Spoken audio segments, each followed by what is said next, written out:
Je suis designer de métier et de formation avec une spécialisation numérique que j'ai forgée, on va dire, à la fin des Beaux-Arts que j'ai fait à Rennes et puis que j'ai un peu consolidé quand j'ai fait un travail de recherche, enfin un travail doctoral. J'ai passé une thèse à Paris 1, Panthéon-Sorbonne.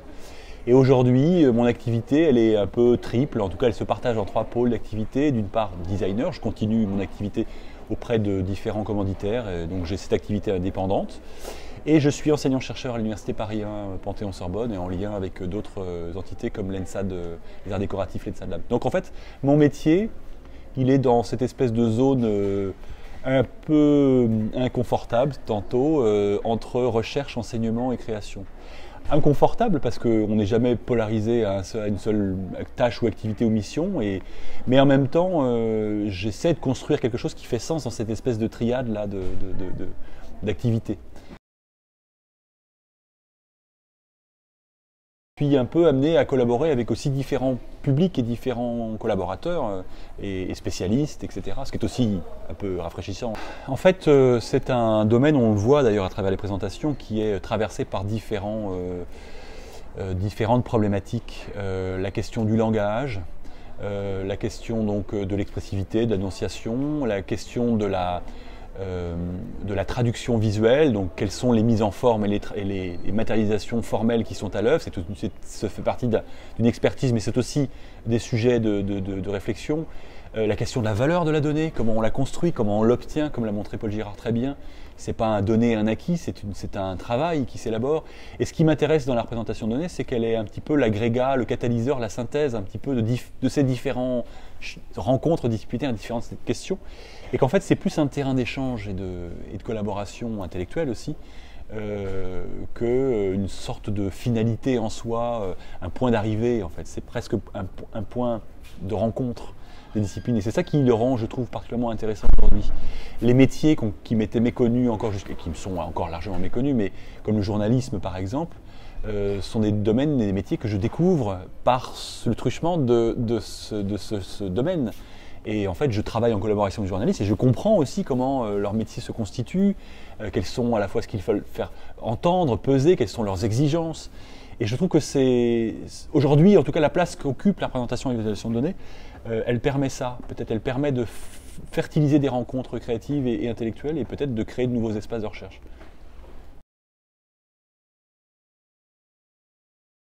Alors c'est une question essentielle, en fait, qui est guidée, motivée par ce qu'on attend et ce qu'on projette par cette représentation. Moi, mes choix, en fait, en tant que designer, particulièrement, ils sont. Je disais tout à l'heure, il y avait une volonté éthique, morale, un peu. Le projet sur les réfugiés, par exemple, j'avais le souci que ce ne soit pas une traduction de masse, de quantité de personnes défuntes et mortes à tel ou tel endroit. Je me disais, j'ai aussi j'ai un souci de ça, d'arriver à une traduction graphique qui soit respectueuse.